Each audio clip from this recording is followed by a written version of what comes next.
عفان.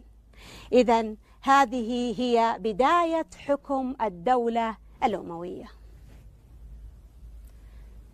الثورات والفتن التي ظهرت في ذلك الوقت عدة فتن، نذكر منها ثورة الحسين وثورة علي ثورة الحسين بن علي على مين؟ على يزيد بن معاوية. هذه الثورة الأولى، ثورة الحسين بن علي على يزيد بن معاوية. أيضا ثورة التوابين. الثورة الثالثة هي ثورة المختار الثقفي. إذا من هو منفذ تلك الثورات؟ الخوارج أو الشيعة.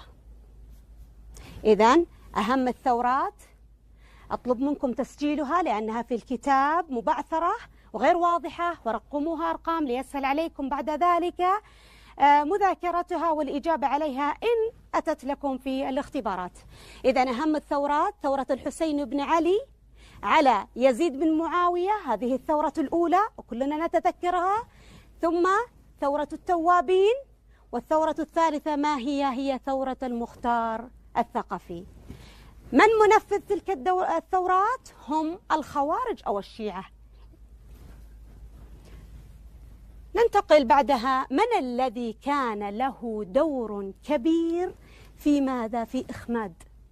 معنى إخماد يعني إطفاء أو القضاء على تلك الثورات. إذا من الذي أخمد تلك الثورات؟ هو الحجاج بن يوسف الثقفي.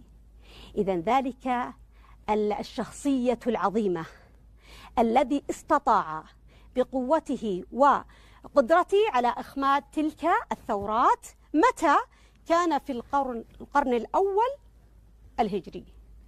إذن نقول من الذي أخمد الثورات؟ اسمه ماذا؟ هو الحجاج بن يوسف الثقفي. في أي عام أو متى؟